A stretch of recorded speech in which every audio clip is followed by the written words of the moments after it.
Olá, professor Cláudio, professor de língua portuguesa. Sejam bem-vindos ao meu canal. Com este vídeo quero compartilhar com vocês um poema que fiz intitulado Morte à Bruxa.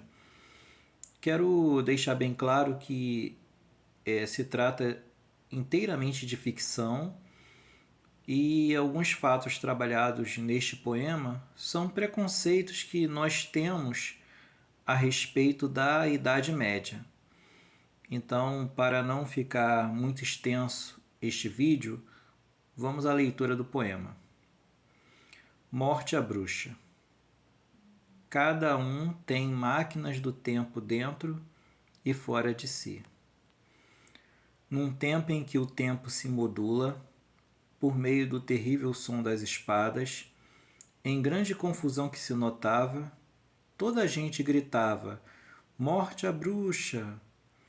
Com imenso pesar no coração, a pobrezinha esperava em sua cela, ouvindo ela triste pela janela toda a trama de sua condenação.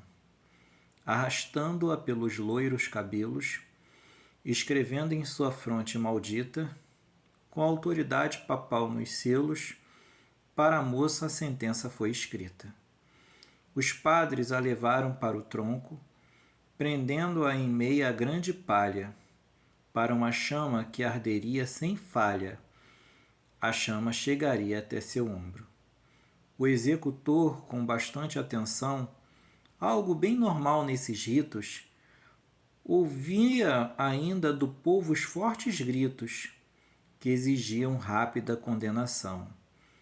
Em Deus a bela esperava a sua sorte, pois nele tinha muita lealdade, pois nele esperava por sua vontade, escapando das mãos da própria morte. A triste ao palanque da morte sobe, expondo a todos sua notável beleza. Qual não foi para a jovem a surpresa? Com sua beleza o padre se comove. O padre executor mexido assim, pelo frescor trazido pelo vento, mexido em sua consciência nesse alento, que traz dela o aroma de jasmim. Transformando o ódio em doce amor, num tempo em que imperava a maldade, ignorando sua posição de padre, prestar-lhe-ia esse padre um favor? Pelo doce aroma de sua beleza, enfeitiçado, e pelo amor que sente agora, uma ideia passou em sua mente. Por que não salvar seu amor com destreza? Ante ao grande número de campônios, com firmeza o nó da moça desatava, e o laço de mãos e pés retirava, alegando saber dela. Qual demônio? Com ódio a gente dela assim debocha. Confessa o demônio que te controla. Fala, bruxa, o ser que nos assola. Um para a noite clarear traz a tocha. O padre atira do infernal contexto e, levando-a rápida para a cela, cuida bem dos vergões das costas dela, enquanto pensava num bom pretexto. Queriam os demais padres lhe falar, indagar que fazia naquela cela. Por meio de uma tirada bem esperta, disse-lhes: o exame vai continuar. Na verdade, da moça lhe cuidava, e assim seguia nessa amorosa lida. Como a não deixar ser queimada viva? Com isso ele muito se preocupava. Exalava à noite o cheiro da floresta. Por hora se dispersa a multidão, deixando o mosteiro em solidão, justamente no meio da infernal festa. Pondo cada uma lâmpada no ponto, o servo deixava tudo no esquema, enquanto o padre vivia tal dilema e a multidão dormia o profundo sono. O povo com certeza isto sonhava, a continuação da medonha orquestra. Sonhava com o fim daquela festa, olhando a pobre moça ser queimada. Sairia o padre do lugar pelo muro? Cogitou assim numa genial ação, gerar, pois, nos soldados distração e construir com a moça algum futuro. Saindo com a bela por um dos lados do mosteiro, põe fogo nos celeiros. O fogo pegou com intenso jeito, a ponto de um gritar: "Salve os cavalos!"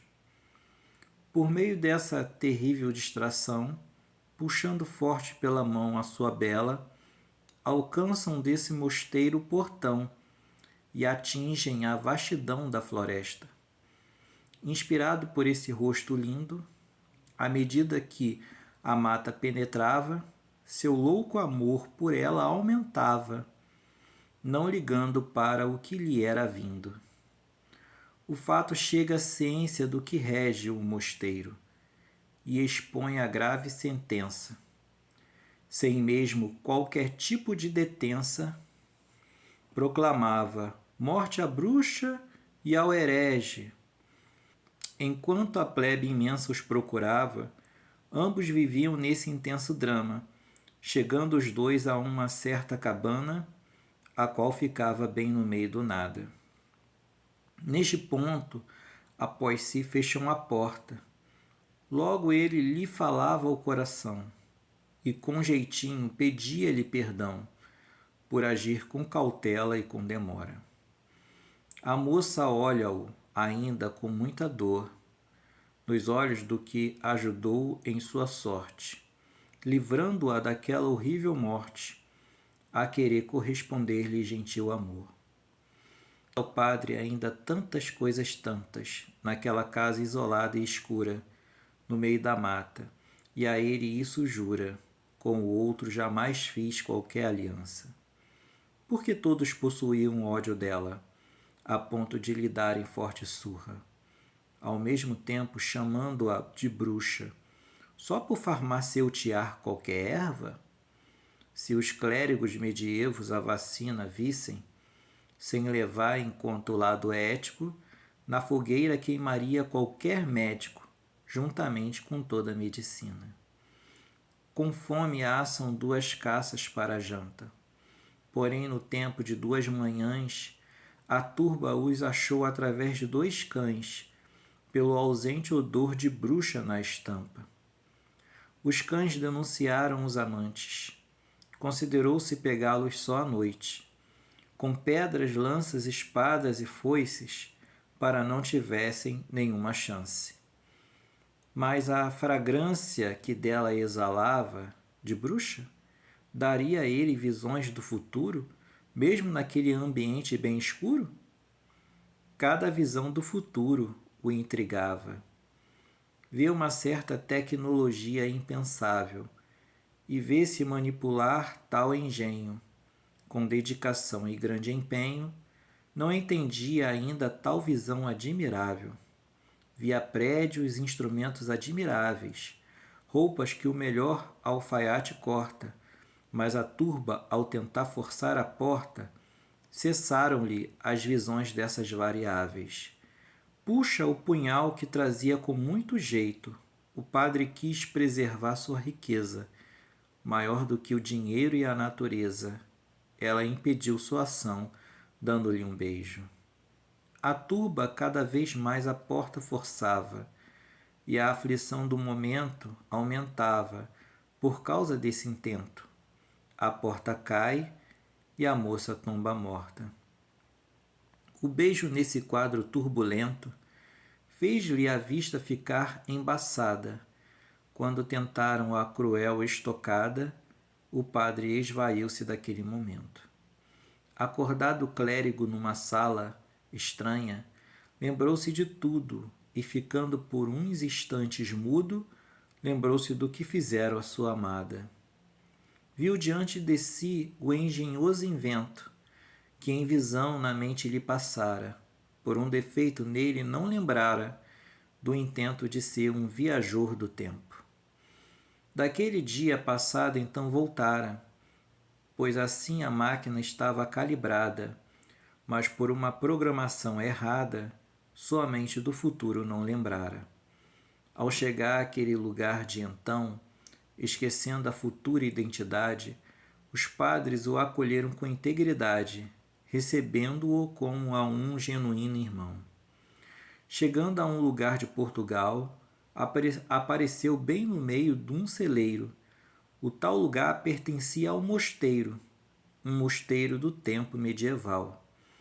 Depois de meses como servidor, no incrível pulo para o passado, os padres o haviam já tornaram-no em um padre executor.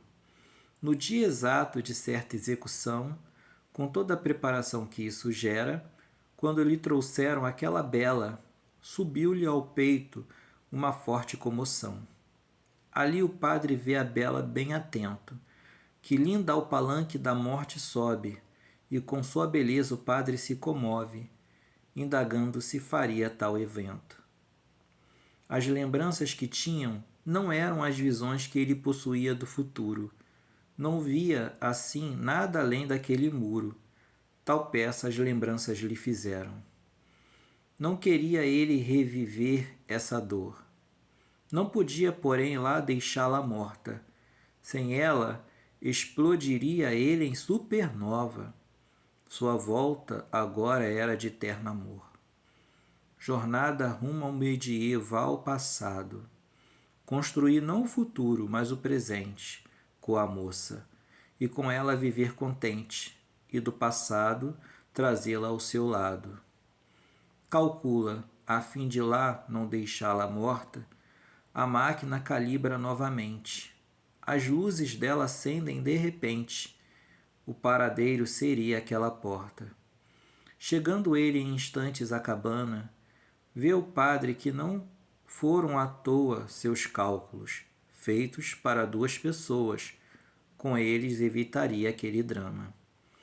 Chega um pouco antes da turba grande.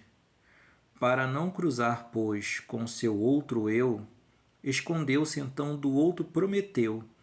Na casa entraria antes do atroz avante. Mesmo naquele ambiente bem escuro, colocaria na amada uma pulseira do tempo, e esperando o outro eu sair de lá de dentro, levá-la-ia salvo para o seu futuro. Ao dizer sobre o abrir da porta, o filho ao seu amado pai o interrompe, alegando a ele sentir muita fome e dizendo não confiar nesta história. Ah, pai, como alguém viaja pelo tempo e navega pelos mares da história. Ver tantas e tantas lutas e glórias, como alguém pode construir tal invento? Ah, pai, essa história é furada, pois tal viajar não é nada ortodoxo. Ninguém nunca resolveu os paradoxos de uma jornada assim atrás da amada. Com um sorriso, Isaac bate no ombro de seu filho e com paciência lhe diz: me desculpe se não te satisfiz com tal história. Ela não é um conto, mas um relato bem verdadeiro de um gênio que o presente mudou e por sua amada assim lutou para ter com ela um futuro pioneiro.